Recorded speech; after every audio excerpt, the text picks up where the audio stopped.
bazali ba représenter l'Union européenne, bazo travailler, baza ko compliquer Congo à travers Rwanda, le contrat Oyo.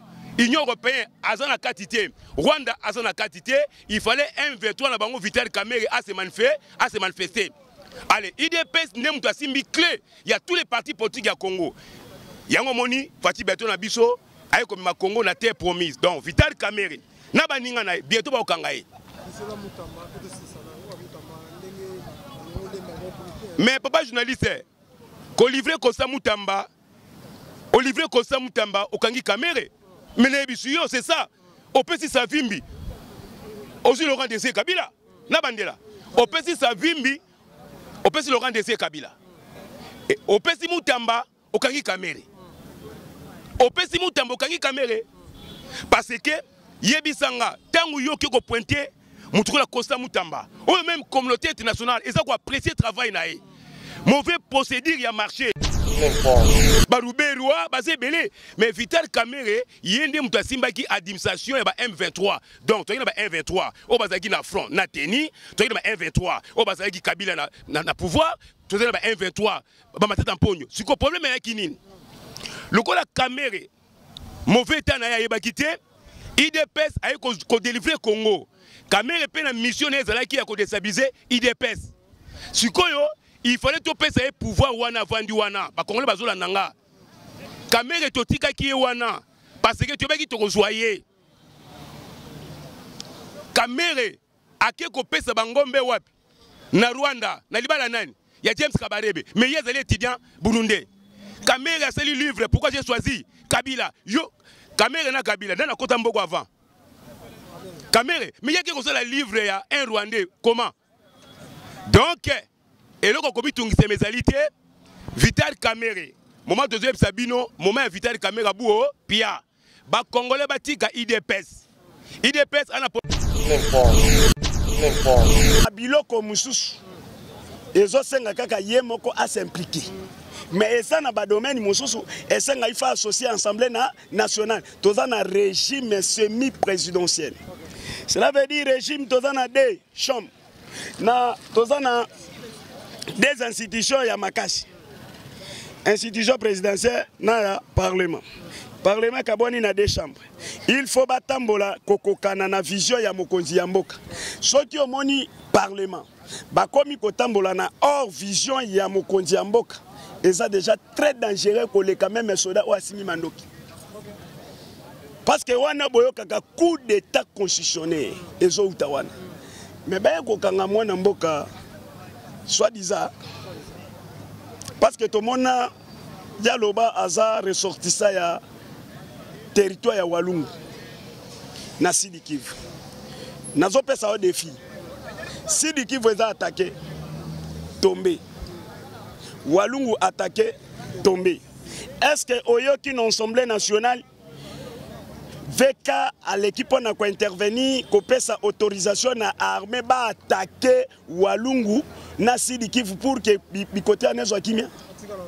Mais les États-Unis ba parlement y a Norvège ba signé parlement et ba Balobi King France Télévision ne makam. Oza bezuta ba film bien, hôtel ba émission bien. King France Télévision ne makam. Chaîne moya kanda. Aïe aïe aïe. Balobi soto lo ba minte. Musala ne makam. Abonnez massivement la chaîne France King TV et pas Yannick Wenge be. Yannick Wenge béton. Doit s'abonner kuna boyoka masolo puis ya politique. Masolo ya Congo, masolo ndenge Congo zonge pas ba congolais. Ouais, bonjour mon amboka.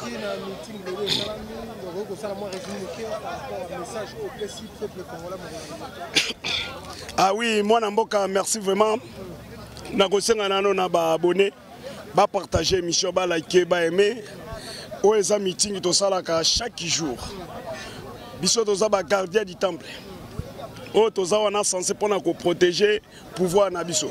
Na yebi kendenge na telemi boye ebele ba yebinga na kombo ya mwana mboka Cédric. Président na base triomphale. Moi message muke oyo na linga ina lancer pe nazo lancer et pas ba opinion nyonso tout bazola na mwana mboka Cédric eza juste que Congo na biso eza na danger et danger eza na no écarté te. Parce que ceux qui n'ont lobby qui est danger, ça n'a écarté parce que envahisseur, ba envahi mboka na biso baza. Malgré ça, bauti ko signé accord de paix entre le Rwanda et le Congo. Mais envahisseur baza. Si ko tozo senga ndenge ba pesi dans les 90 jours. Toyebi ke M23 ko bima pamba te e ko senga il faut ko bundana ye. Yango nde omoni mokonza mboka azui précaution. Parce que babengana ka milimo mabe il faut dans attitude de prière. Jamais osana badringi oye ko bengana au nom de Jésus be molimo mabe alongwe. Non, agolongwate. Sikoyo Paul Kagame aza déjà démon. Po bengana ye il faut yope obongama ndenge nini ya kolanda ye pour que akima. La raison pour laquelle mokonza mboka abongisi 4 sortes ya armée. 4 sortes. Te biso tona ba mercenaires, le gouvernement zoka ba mercenaires te. Asignaka accord, il y a état contre état.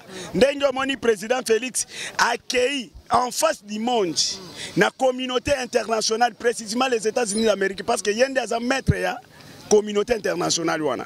Ne a que signé accord de paix entre RDC et Rwanda. Mais si on a accord wana, ne basu siko États-Unis d'Amérique aye ko appuyer parce que maître accord wana nyo ces États-Unis d'Amérique. Le président Félix Alobaka eloko moko ti siko bato bazo comprendre te. Fatia Lobaka ke na koki jamais ko négocier na ba panté. Il faut na négocier na maître na bango. Maître na bango tango au vandi aux autres, c'est les États-Unis d'Amérique et le Qatar. Yango ndo moni président Félix a sauté Kagame, a sauté M23, a sauté AFC. Ake pa maître na bango. Pona kokende ko signer accord ngai na yo gagnant gagnant. Lokola yo zoya ko inversir. Ezo senga kaka yo. Moto tchaki batuana ozana monopole ya kobimisa batuana nde omoni akepa ake na Amérique lokola Amérique atindaki batuana abandaki ko bénéficier na sima ya batuana na yo na Qatar ava boya kobimisa biloko bo banda ko exploiter ba biloko ya Congo ezo senga bo tchakimia na Congo. Congo est dans le centre du monde. Lelo bakosaka batu.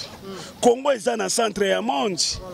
Pour moi, il monde pas mboka mokili mobimba soki elingi ezwa kimia. Il faut Congo ezwa kimia. Tango Congo ezozwa trouble, monde entier pe bazwa trouble. La raison pour laquelle on moni guerre ya Ukraine na ya Israël na Iran. Boyokaki après ça va Trump ko bombarder. Fati le gouvernement congolais Nanzela ministre des Affaires étrangères a lancé cessez-le-feu entre les deux cas. Parce que bango na communauté internationale tango Fati alingaka frapper. Oyoka communauté internationale ba lancé cessez-le-feu. Et cette fois-ci Félix Antoine Tshisekedi Tshilombo a lancé cessez-le-feu et pas na bango. Batosi ou bien batosi te.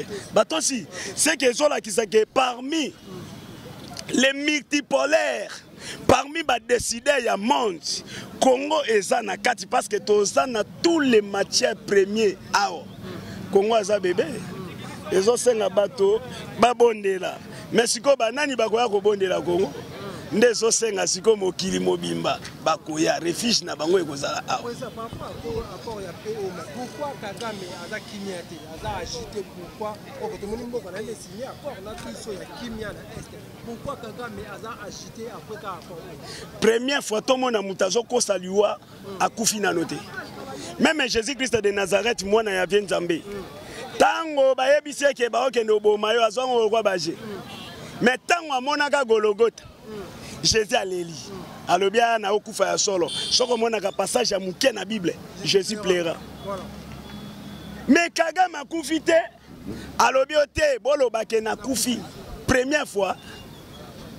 Mais Fati beto avandi na monga liema. Alobi non, ti pona da yete. Bocha etumbaku.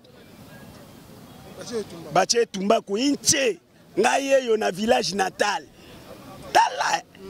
Mais azola mukana vertige atumbako ote accord wana nga na ondimango te.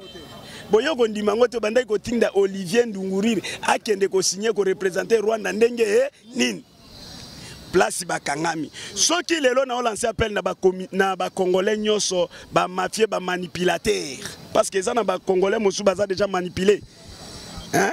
sikoyo bango nyonso ndenge bavandi wana babandaki koloba di n'importe quoi soki ke lelo accord wana ezalaki na bénéfice na biso te Rwanda kokaki kolela te parce que accord wana après avoir kimia ekokota individu moko te na Congo ezala ministre, premier ministre, président de la République azana droit ya kozwa carré minier moko te nyonso ezo dépendre na gouvernement kobanda président de la République ti kitana mona mikate. Vous comprenez place ça? Si vous avez un challenge, vous avez bien. Si c'est comme ça, vous avez un moyen de bénéfice. Vous avez un parti IDPS, un institution, un ministre, tout baluki. Mais le col a une prophétie. Une fois fils du pays à cause du pouvoir.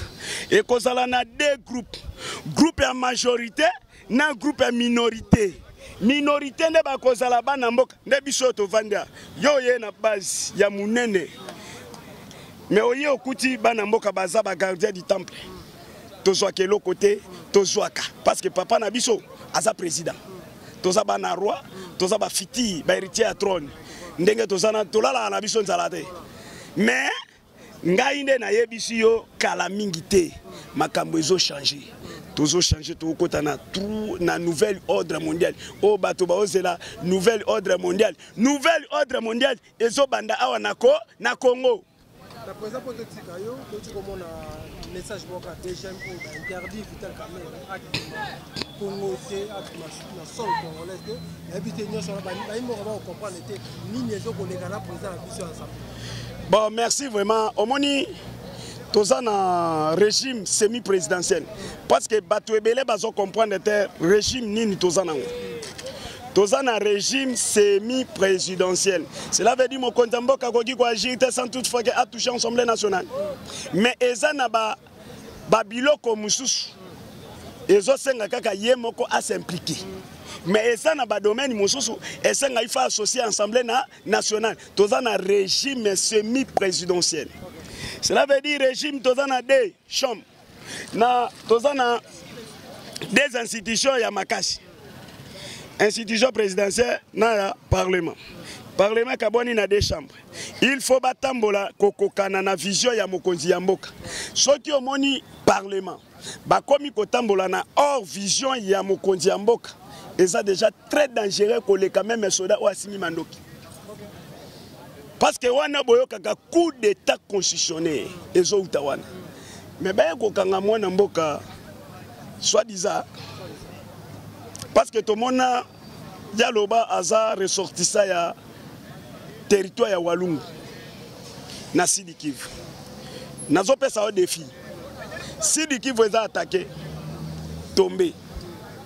Walungu attaqué tombé. Est-ce que oyoki na Assemblée nationale VK à l'équipe on a quoi intervenir couper sa autorisation na armée ba attaquer Walungu na Sud Kivu pour que bikote anezo kimia mais na États-Unis ba parlement ya Norvège ba signé parlement et ba parlement ebele o ba pesa biso autorisation et so senga o ya biso e pesa autorisation mais ba ye ko kanga yenzo kande le président Félix a implanté le système moko Rosoboro où ils ont contrôlé tous les systèmes. Ozoloba, bazoyo kayo, bazo capté yo, baye kokuta na ba conversation entre Hippolyte Kanambe Kazemberere na Paul Kagame et puis na Corneille Nanga. Et Dédé, parmi les 6 magistrats oyo bazalaki corrompus parce que Olanda qui élection ya constitutionnel. Webi pona nini et zalaki stoppé depuis le 20.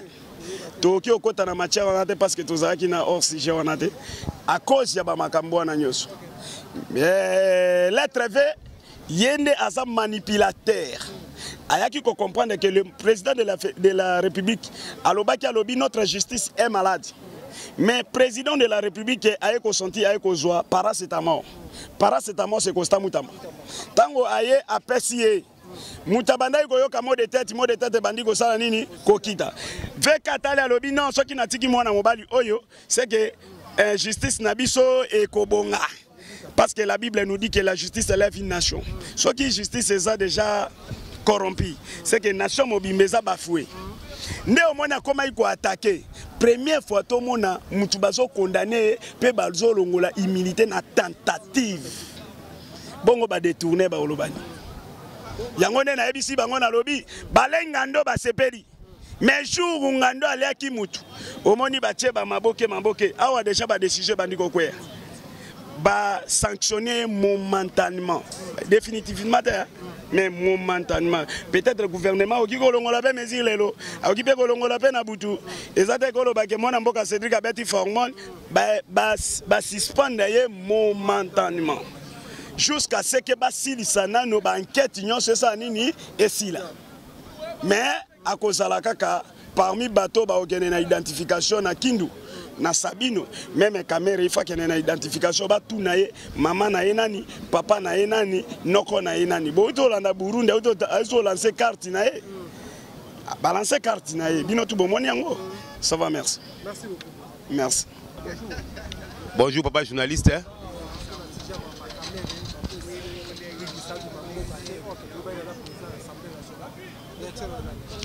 Ok, merci papa journaliste. Mutu oyo otuni ba question na minute oyo babenga ga mingi doyen Pierre Mbiaka. Omoni ya doyen Pierre. Omoni bipai to telemi awa. Babenga ngo Pongabi. Kombo ya kala. Ezali sorti ya IDPS. Première sortie ya IDPS ezali na Pongabi. Cela veut dire to beta siko lisolo ya Vital Kamerhe na pouvoir ya IDPS o to temingano na Pongabi. Na bandela lisolo ya Vital Kamerhe na parti politique oyo IDPS première sortie na ngwesala wapi na Pongabi. On se comprend? Papa journaliste likambo ya Vital Kamerhe, je crois que ba congolais tout na minute ya bazola nanga. Tolobaki na kolo parti au IDPS. Ayo alobaki tanga na bomo papa Etienne. Kamerhe zonga na Burundi. Akende ko sala politique na mboka na ye, ngai papa Tshisekedi na ko soutenir ye. Papa Tshisekedi, kolo IDPS, tanga zalaki na bomoi face à face na Kamerhe, alobaka na Kamerhe zonga na mboka no na Burundi, okende ko sala politique. Ngai papa Tshisekedi na ko soutenir yo. Nazaka uniquement kaka pona Kamerhe, pona moni batu bazolo ba makambo ebele pona Vital Kamerhe. Carrière Vital Kamerhe, IDPS mutako silisa yango. Ezako na bandeli carrière ya Vital Kamerhe et aussi là na IDPS. Pourquoi IDPS? IDPS est le seul parti politique où depuis Zaïre a ébi l'histoire ya Congo. Infiltration à Congo bandi le loté. Tu vois? OK. Vital Kamerhe tant ba na Fati Béton place Masole bandi na campagne. Je crois que bato ba ki ba image na permanence à IDPS. Kamerhe tant ba na Fati ba temi na permanence à IDPS, ba combattre IDPS o yo temi na base na bango ya triomphal. O eza dirigé na petit nanga David. Toyemba kanze mon permanence à IDPS. Kamerhe contraire biso te. Soko tuni ba combattre tout, soko tuni tous les Congolais. Mukolo Fati Béton ba banda ba gina Kamerhe, toyemba kana permanence à IDPS, Kamerhe contraire biso te. Mais ba toye ni se bazo kanga na zo ba la minute ya. Yebe Kamerhe a telemi azui parole. Ngape na contraire bino te. Kombe bandi wana. Déjà ko la combat ya na koloba au revoir te. Mais na koloba bientôt. Fati pa lié na ko déboulonner système. Oh les ali mutu azobeta masolo azali mutu ali kukumate. Kamerhe to bengi na 2011 accompagné papa Tshisekedi. Ayaka a soko tele interview à Fati Beto na télé 50 abi Kamerhe za petit politicien. Lokola Kamerhe azalaka véritable M23 oya simbi administration ya Congo. Mutu atikala ki pona manipuler administration ya Congo, c'est Vital Kamerhe. Oya zalaki na kombo ya ancien président Betidia Burundi. Papa, Congo Zaïre zaki infiltré. À partir de Bisengemana, je crois qu'il y a bien. Mais natikali komo na Kengo Wadondo étant que polonais, rwandais, amakaki Mobutu te. Papa Kengo Wadondo, makilanda mozaki polonais, côté moussa zalaki na ye rwandaise, maman na ye, je crois qu'il voyait bien bien. Yimoko lobaki ngona tanga kimaki na sera Zaïre, na ngai Zaïwate, pour bazaki batamaele te. Problème ezalaki nini? Congo na biso ezalaki infiltré à partir de Bisengemana, directeur à cabinet Mobutu. Ndio moni ba descendant ba Kengo Wadondo. Allez, administration ya Mobutu et Vandaki qui est Vitali Kamere. Kamere za mogote. Bazana ba tête en pogno, ba ruberwa, ba zebele. Mais Vital Kamere, yende muta simba ki administration ya ba M23. Donc to yena ba M23, o bazaki na front, na teni, to yena ba M23, o bazaki Kabila na pouvoir, to yena ba M23, ba tête en pogno. Ce que problème est kinini. Lokola Kamere mauvais temps na ya yebakite, IDPS a ko délivrer Congo. Kamere pe na mission ezalaki ya ko déstabiliser IDPS. Sikoyo il fallait tout payer pouvoir wana vandi wana ba Congolais bazola nanga. Kamere totika ki wana parce que tu baki to rejoyer. Kamere ake ko pesa bangombe wapi na Rwanda na libala nani ya James Kabarebe mais il y a des étudiants burundais. Kamere a sali livre pourquoi j'ai choisi Kabila yo Kamere na Kabila dans la côte Mbogo avant. Kamere mais il y a qui ko la livre ya un Rwandais comment donc et là, quand on a mes alités, Vital Kamere, moment de Sabino, moment Vital Kamere à Bouo, Pia, ba Congolais batika IDPS. IDPS a un problème na Vital Kamere, te. Mukolo IDPS, papa Tiseket na Samabele, a yebisala Kamere, zonga na mboka na bino, ok, nous la politique, na quoi accompagner yo. Ok, actuellement le problème c'est quoi? Pour mes oreilles gasiko yo, Vital Kamere, le col a qui représentant, il y a Paul Kagame, il y a Rwandais. Bazala qui est belé, je crois, il y a IDPS, le col Tshisekedi, Aza présent en mission. Congolais, pas journaliste. Fatih Beton, Aza en mission. Azo dirigé Congo, on a 5 testaments. Comme on a testament, il y a Fumukimbangu, il y a Laurent, il y a Patrice Emery Lumumba, il y a Laurent Désiré Kabila, il y a Mobutu, enfin il y a Papa Etienne.